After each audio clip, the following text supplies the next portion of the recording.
everyone, and welcome to the Africa iShare podcast. It has been a long while since we had this discussion. I'm with Chido, and we are recording this as the last podcast for the year. And what we're trying to do here is to highlight some of the things that we discussed through the year. I will let Chido say hi, and then I will start off the discussion by highlighting some of the main things that we discussed, and then point you to where you could listen to the discussions. Chido? Hi, Christine, and hi, everyone. It's Chido again, and I'm so happy to be back after quite a long break that we took. And yeah, today is quite exciting for me because we get to do a recap of all the issues that we sort of discussed throughout the year, and I would assume that we've got quite a lot to talk about. So yeah, I'll just hand over to Christine, and then she can bring the main points on board. Thanks, Chido. And I think for our listeners, one of the topics that we discussed, which was out of the ordinary topics we discussed, was mainly on like African culture and gender stereotypes. We discussed a bit of that, which was quite interesting. And there was quite a lot that I think someone can learn from this discussion. And that can be found on our YouTube channel, and it's also on Podbean. And then we had several discussions, especially around trade. And we had ongoing discussions about, especially with COVID, like different strategies to address the COVID, different strategies for post-COVID recovery. This was towards the end when we were covering this.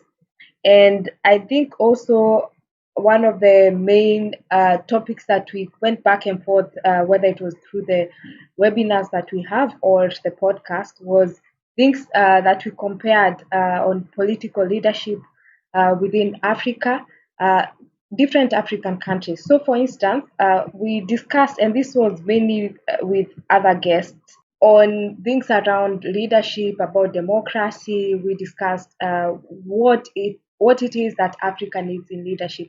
For instance, is it democracy that Africa needs, or should Africa look for a different kind of governing structure? And that was quite an interesting discussion because the points that were brought out is on whether, for instance, what is called democracy, and especially when it's coming from like the US, is really what Africa needs. And then also on the other hand, what is the other model of discussion or model of leadership that Africa could adopt, which was quite an interesting conversation. And within our podcast, we also discussed about football. This was also another interesting podcast that we had, and especially rules of football and Africa. And again, this was to highlight some of the skewed things where Africa sometimes, although there are faults or there are leadership gaps that exist within Africa, that sometimes you can look at how things in the world are running and you can highlight some of these things like the skewed FIFA rules against African countries and wonder, really, is it all Africans' fault? I think I will invite Chido to highlight some of the topics that she remembers that we covered. We covered quite a bit. So, Chido? Thank you so much. And I feel like it's quite unfair because you sort of highlighted the topics that could come to mind so quickly. And now I'm just like, oh my word, what can I talk about? But I think we also spoke about the digital trade agreements. We had a moment where we sort of critiqued the US Kenya FTA, the UK Kenya FTA, and mainly what they mean for Kenya and also the East African community as a whole. And I think the point that we were so emphasizing on, especially with this whole UK bilateral trade agreements, was that it almost feels like most of these Western countries are singling out very specific countries from regional economic communities.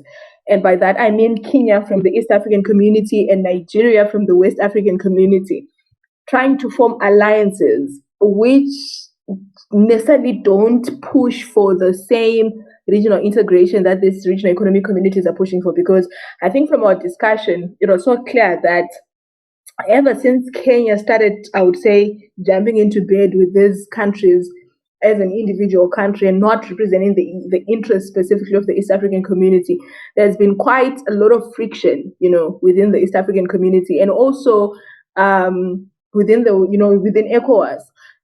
So yeah, it was quite an interesting movement to follow, and also mainly the discussions around the African Continental Free Trade Area. I remember very well we specifically had a discussion on whether when it was operationalized, and we were asking if it is really living up to our expectations.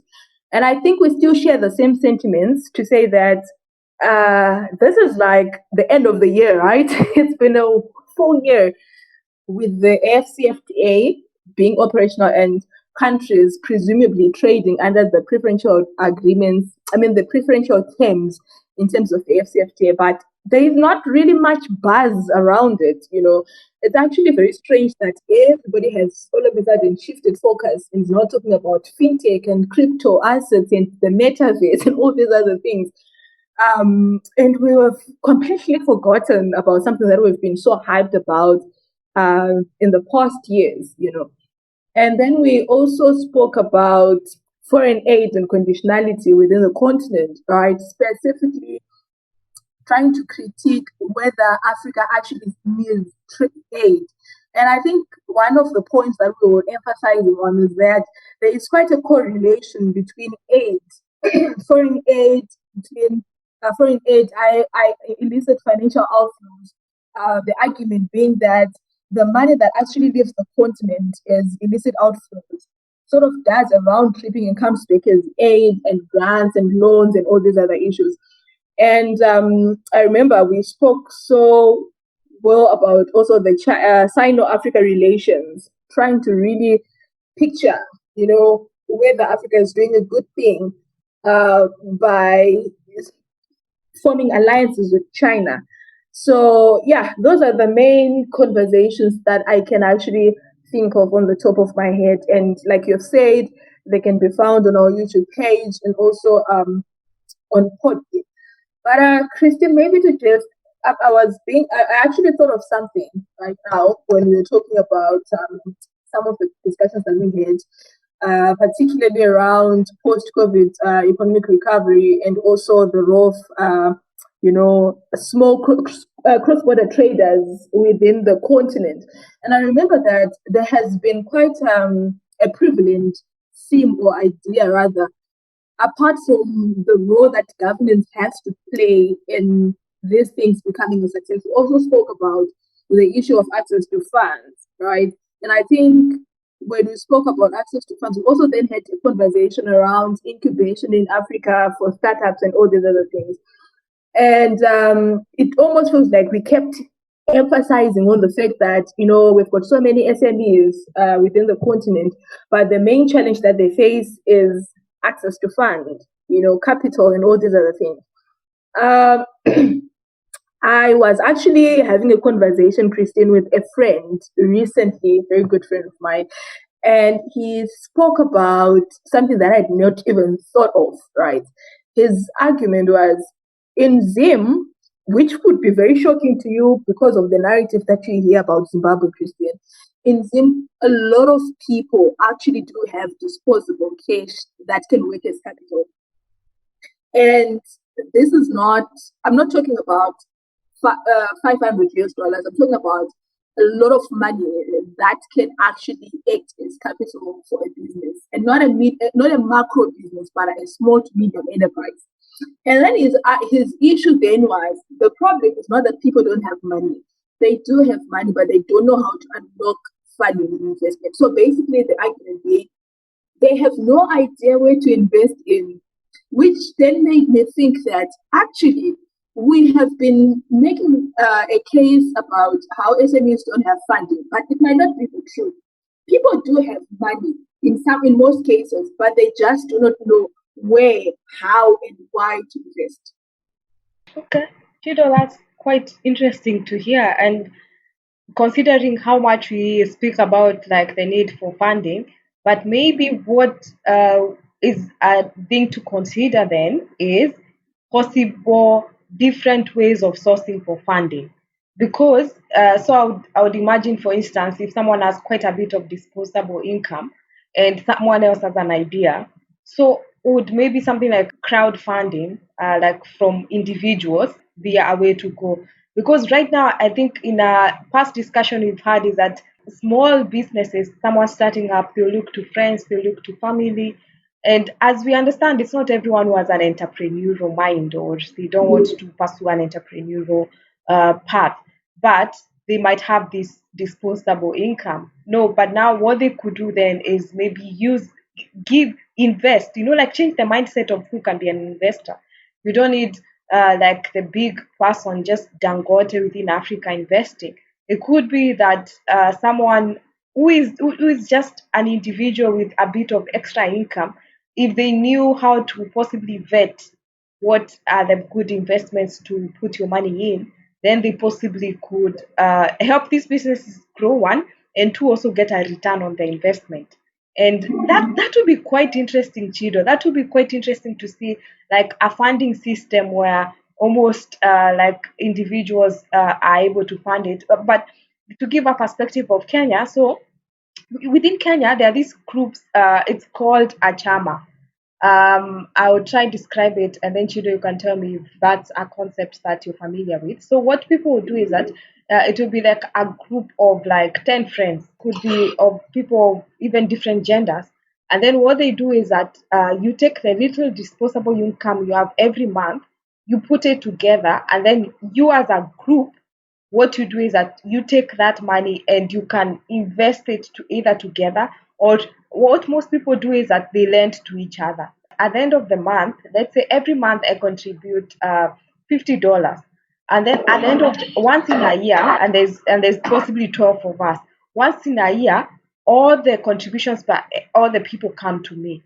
And now what I do is that gives me like a consolidated capital base that I can use to like go do something. So instead of like in short, what happens is that you're encouraged to save throughout the year, and then you get a boost of all the savings of everyone, possibly once in a month within the year, which you can now use to invest, that kind of thing. So, and now what the government has been doing, they have found that that kind of planning or saving, because most people don't know how to invest, as you say. But then also most people, you find also that they don't have much knowledge of like how to save. They are possibly unbanked. So what the government has been trying to do is to encourage these sorts of groups. So if you're like 10 people and you can contribute a certain amount of money, goes to each person every month, then the government is like, if you have such an organization, and not just the government, actually even the banks, what the banks are doing is that they're attracting these groups of people, telling them instead of once you receive like your some pay, the entire amount that you've received in the year, come put it in this account, and then we'll give this kind of return. So there's these innovative ways that I think different people have done. I remember in a discussion in the past with Kobia, who is our regular panelist, when I described this chama concept, he told me that it's a common thing in Namibia also, but under a different name. So, but I think that's quite an interesting thing you've introduced. Sorry, maybe to just give you my own perspective in respect of what you've just spoken of. It's quite a familiar thing amongst Somalians in South Africa, right? So what they do, Somalians and Ethiopians. So what they do is they could probably be about 10 or 15 of them. And that's the reason why you see there is a proliferation of Somali shops, the small tax shops in South Africa. And you can find probably on average of 20 within maybe a 3 kilometer radius. So what they do is they are probably a group of 10, right? So they agree that they are going to contribute 1,000 each every month, right? So if you say 1,000 each by 10, you've got 10,000. They give it to one guy. That guy goes on and opens a small shop. The next month, they again contribute 1,000 each. So by the end of 10 months, 10 of the Somalis have shops somewhere within the area. And that's the reason why it's been quite difficult for any other nationality, South Africans included, to actually open these small shops within South Africa, because the Somalis actually have monopoly because of the what they do, the level of capital seeding that they do. And because of that, it is actually easier for them to put out competition by significantly reducing the prices, because they're getting such an. Okay, so on average, you'd hear that if you want to open a tax shop, I don't know what they've got a name for those specific tax shops, and let's just call them tax shops for the benefit of this discussion. You probably need about 3,000 or 3,500 rand, right? But imagine you have got 3,500 rand and you're competing with somebody who's got 10,000. That's quite difficult. They can significantly lower prices and put you out of competition easily because they are actually getting funding from other people. So I think I like the idea that you bring to the discussion, that it is now time for us as Africans to actually think of ways of investing in one another, right? Because evidently the people that have got money do not have the ideas in some cases, and in other cases they do have ideas. And for those that don't have capital, but they do have an idea, those are the same groups of people that are constantly going to be crying over lack of funding and all these other issues. And then you've got a group of other people that have got so much, disposable cash, but they definitely are not entrepreneurial, like you said.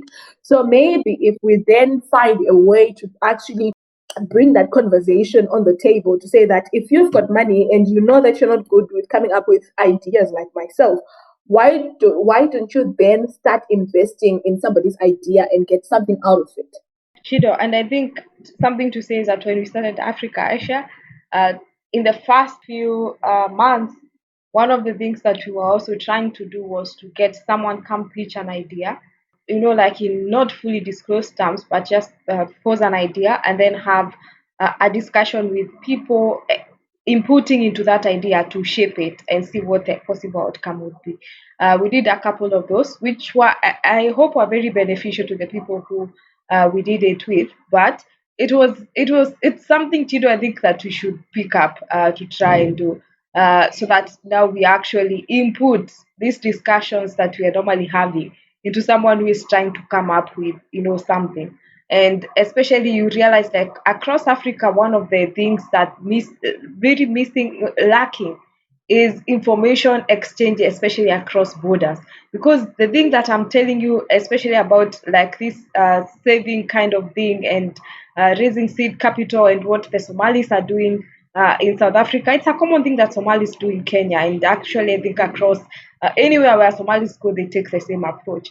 Uh, and I think this, giving such ideas so that someone who is in Ethiopia inputs into this discussion, so that we see how Ethiopians go about it, and people in Uganda doing the same thing. It's the only way you can grow even your mind, and see what you can do differently in Zim that's being done, let's say, in Egypt. You see, but yeah. Anyway, I think it's a discussion we can pick up in the coming year. Yeah.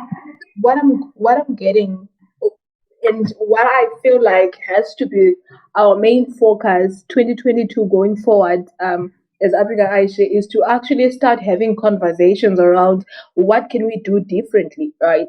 Because yes, there are the easy problems to identify, right? Lack of funding, governance issues, and all these other things. But the question becomes, as an individual who is existing in times like that, where, there's bad leadership, and then, I don't have access to capital, but I still want to make it.